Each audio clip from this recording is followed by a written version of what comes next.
माई typical study day, कई बार ऐसा होता है कि रूटीन नहीं पता होता है, where do we start, how do we make a routine, how do we do it. तो I most of my preparation days were along with my college, and I completed my graduation from Lakshmi Narayan College of Technology, and I graduated last year in chemical engineering. So, कई बार most of my preparation was with the college, so I used to come home at 5. उसके बाद जितना time मैं निकाल पाती थी, या college में during the classes if I use to get time, वहाँ पे न्यूज़पेपर्स पढ़ लेना.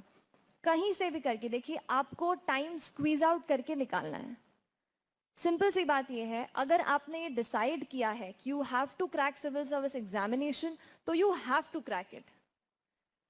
आपके पास हजार बहाने आ जाएंगे ये बताने के लिए कि मैं थक जाता हूँ, I go to the college, somebody else is teaching something, then I get a 15 minutes break but I get really tired. You'll get people telling you कि नहीं हो सकता है, यहाँ से तो कुछ भी नहीं हो सकता. You'll get thousands of reasons to not do it. But still at the end of the day, you have to find out one single reason जो आपको पुश करेगा कि नहीं, regardless of these difficulties, I will do it. तो वो reason आप ढूंढिए. मेरा रूटीन काफ़ी वेरी करता था.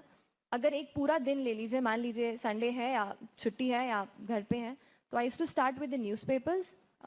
1-2 घंटा आप दे सकते हैं उसको, अच्छे से नोट्स उसके बना सकते हैं. उसके बाद कोई भी एक स्टैटिक पोर्शन आपने मान लीजिए पिक किया है, तो मान लीजिए आप पॉलिटी का पढ़ रहे हैं कि सेंटर स्टेट रिलेशंस कैसे होते हैं, वो चैप्टर आप पिक कर रहे हैं, तो अपने पास आप एक 2 से 3 आवर्स का एक स्लॉट बनाइए. देखिए, हमारा ब्रेन एक लिमिटेड उसकी कैपेसिटी होती है कि उतने टाइम तक इट कैन फोकस, उसके beyond it can not, it needs a break. So understand that limitation of your body, of your human brain.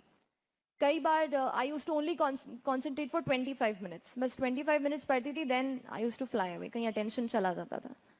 ऐसा भी होता है, कई बार people are only able to concentrate 15-20 minutes. तो उतने ही स्लॉट्स रखिए. Start from 25 minutes, start from a dedicated slot of 40 minutes कि यस, मेरा ये क्लॉक देख लिया, इतना ही मैं पढ़ूंगी और इतने में इतने पेजेस आई विल कवर. कुछ भी करके आपको अपने दिमाग को ट्रेन करना है उतने देर तक फोकस रखने के लिए, ताकि all that information you are able to get in to your head.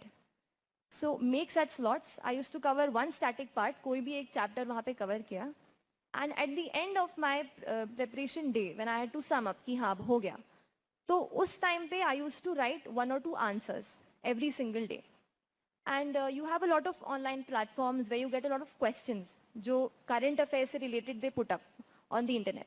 वहाँ से you can take it, see those question, try to write the answers to those question.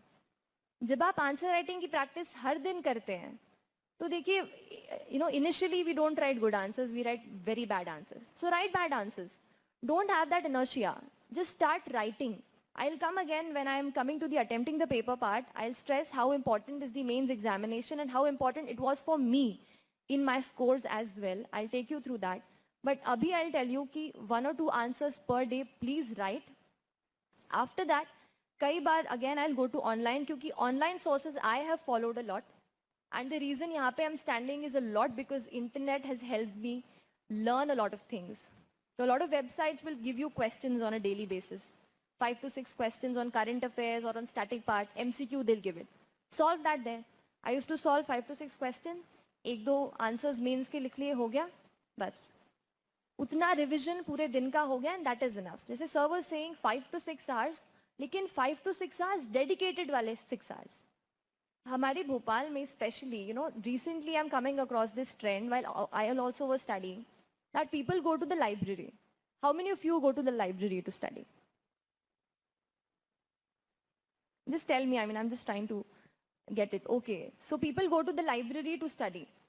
And yes, because sometimes हमारे घर पे वो माहौल नहीं होता है, कई बार we don't get that atmosphere घर पे कि पढ़ लें, या sometimes you're from some other city, you're coming here to study.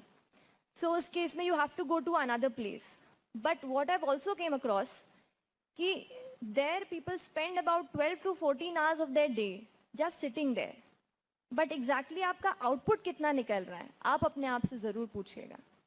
इस एग्जामिनेशन में it's not important that you sit for many hours with the books, with the papers, with your pens and papers.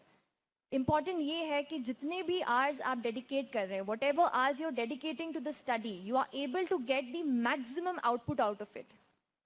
So wherever you are going, please utilize your time to the fullest.